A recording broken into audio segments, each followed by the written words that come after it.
सभी को जय मसीह की। मैं अपोस्टल सत्य मसीह परमेश्वर का दास और आज फिर से परमेश्वर के जीवित हजूरी में आप सभी का स्वागत करते हैं।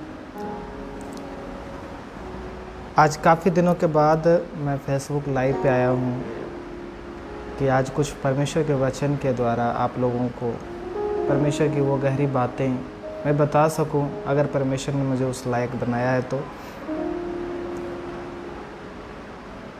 आप सभी का स्वागत करते हैं फिर से इस लाइव मीटिंग में। आज मेरे प्रिय भाई और बहन जानेंगे कि परमेश्वर के वचन के द्वारा परमेश्वर हमें कहाँ से उठा के कहाँ तक पहुँचाता है, कैसे परमेश्वर गिरे हुओं को उठाकर खड़ा करता है। आज हम उस विषय पे चर्चा करेंगे और कैसे हमारे कमज़ोरी को परमेश्वर ताकत में बदल देता है। आज उस चीज़ को हम समझेंगे और जानेंगे कि हमारी कमज़ोरी परमेश्वर के लिए ताकत बनकर हमारे जीवन में काम करती है और वो कैसे करती है उस बात को भी समझेंगे। तो मेरे प्रियो, वचन में जाने से पहले आइए हम दुआ करते हैं हर बात के लिए और इस शाम के समय के लिए जो परमेश्वर ने हम सभी को दिया है। और जितने भी भाई बहन लोग आज लाइव जुड़ रहे हैं या फिर जुड़ेंगे अभी, उन सभी के लिए हम लोग प्रार्थना करेंगे कि परमेश्वर ने बहुत आयत का आशीष दे। मेरे महान पिता, हम धन्यवाद करते हैं आज के सुंदर से दिन के लिए, समय के लिए, इस वक्त के लिए जो परमेश्वर आपने मुझे दिया। हम प्रार्थना करते हैं, दुआ करते हैं परमेश्वर कि आज के वचन के माध्यम से परमेश्वर मैं तेरी महिमा को कर सकूं। परमेश्वर, हम प्रार्थना करते हैं पिता, आज तेरे वचन के द्वारा कई लोगों के जीवन से शैतान के बंधन टूट सके। परमेश्वर, गंदी आत्माओं से छुटकारा मिले, तमाम प्रकार के बोझ से छुटकारा मिले। परमेश्वर, हम प्रार्थना करते हैं आज तेरे वचन के द्वारा लोग तेरी गहराई के वचन को समझ सके, तेरे प्रेम को समझ सके। हम इसके लिए प्रार्थना करते हैं और इस प्रार्थना को यीशु मसीह के नाम से मांगते हैं, आमीन।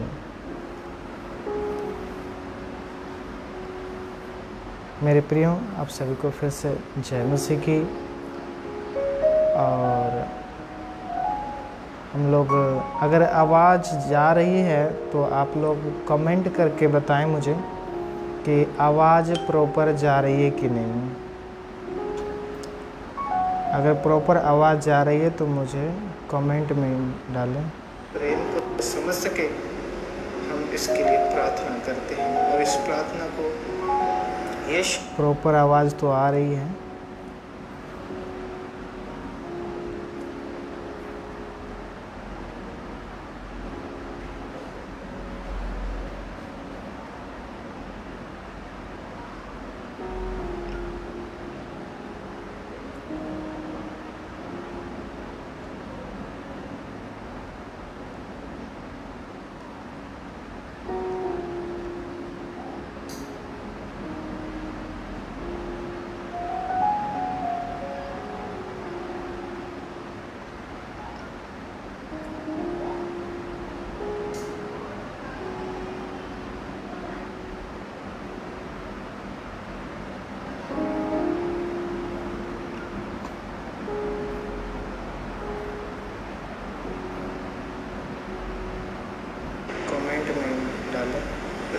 समझ सके।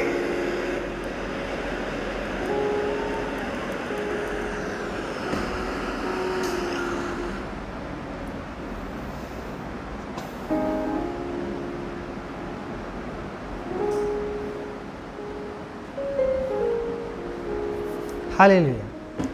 तो आइए अब हम लोग वचन की तरफ चलते हैं और समझते हैं कि परमेश्वर का वचन आज हमसे क्या बातचीत करती है और परमेश्वर का वचन हमें क्या बताती है, तो उसको हम लोग आज समझेंगे। तो पहले तो प्रियो, मैं आपको बताना चाहता हूँ, हम लोग निकालते हैं जैसे यूहन्ना रचित सुसमाचार उसका 16 अध्याय उसका 20 वचन, 16 का 20।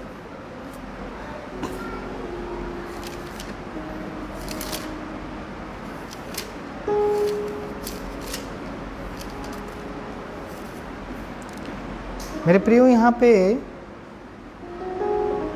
हम पढ़ते हैं, लिखा है, मैं तुमसे सच सच कहता हूँ कि तुम रोओगे और विलाप करोगे, परंतु संसार आनंद करेगा। तुम्हें शोक होगा, परंतु तुम्हारा शोक आनंद में बदल जाएगा।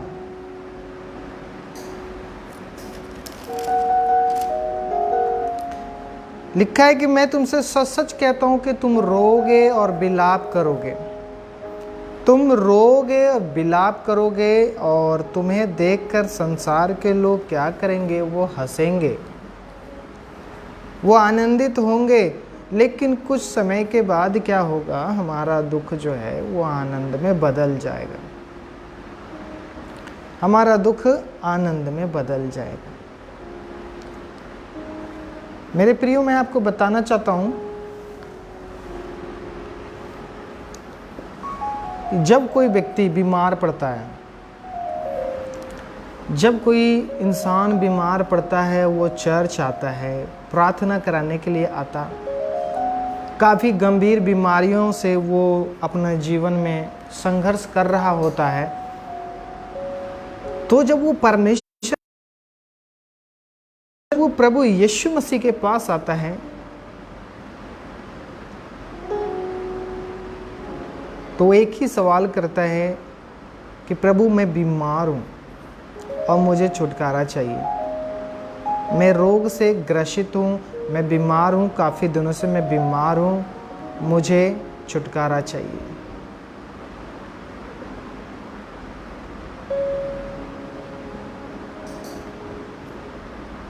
वो अपनी बीमारी के विषय में हर वक्त सोचता रहता है कि ये मेरी गंभीर रोग, ये मेरी गंभीर बीमारी, जैसे कैंसर की बीमारी, शुगर की बीमारी, हार्ट की बीमारी, लीवर इन्फेक्शन, रसोलियाँ हो जाना, शरीर में गांठ हो जाना, कई प्रकार की बीमारी से जब लोग अपने जीवन में संघर्ष कर रहे होते हैं, तो वो एक ही बात करते हैं कि मैं प्रभु जल्द से जल्द ठीक हो जाऊं। लेकिन मैं आपको प्रिय बताना चाहता हूं कि आपकी बीमारी परमेश्वर के लिए एक अवसर है, होता है। आपके जीवन में जो समस्याएं चल रही होती है, वो कोई समस्या नहीं है, बल्कि वो आपके लिए और परमेश्वर के लिए अवसर है। वो परमेश्वर के लिए एक बहुत बड़ा मार्ग तैयार करता है कि वो आपके जीवन में काम करे। वो एक बहुत बड़ा अवसर है परमेश्वर के लिए। अगर आप अपने जीवन में संघर्ष कर रहे हैं, तो आपके लिए परमेश्वर मार्ग तैयार कर रहा है।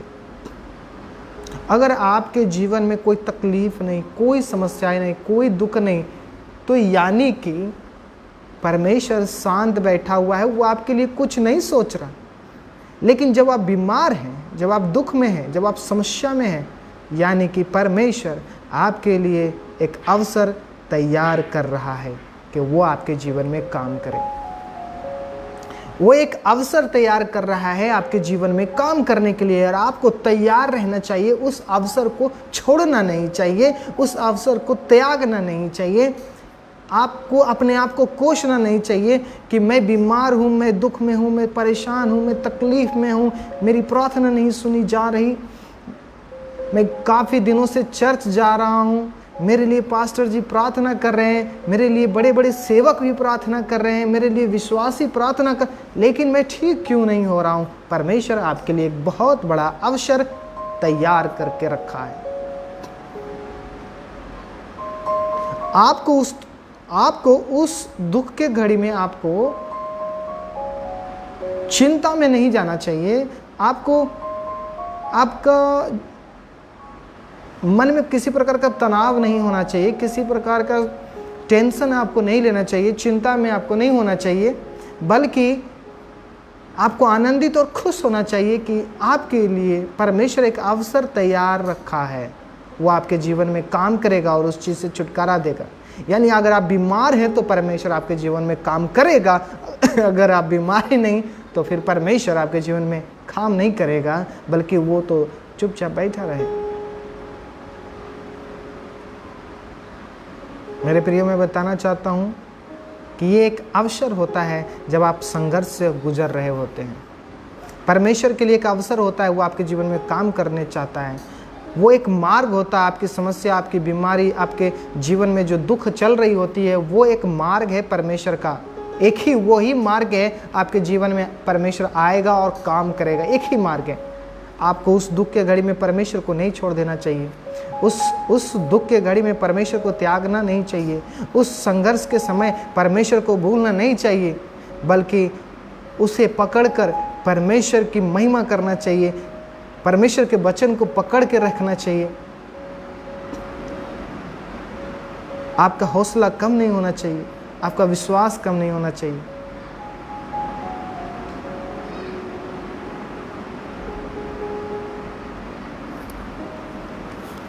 मेरे प्रियो, एक वचन की तरफ मैं चलता हूँ।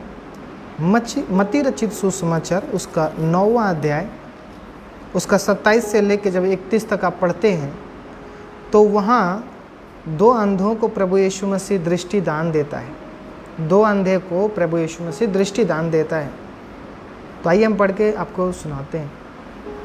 लिखा है, जब यीशु वहाँ से आगे बढ़ा तो 2 अंधे उसके पीछे यह पुकारते हुए चले, हे दाऊद की संतान, हम पर दया कर। जब वह घर में पहुंचा तो वे अंधे उसके पास आए और यीशु ने उससे कहा, क्या तुम्हें विश्वास है कि मैं यह कर सकता हूं? उन्होंने उससे कहा, हाँ प्रभु।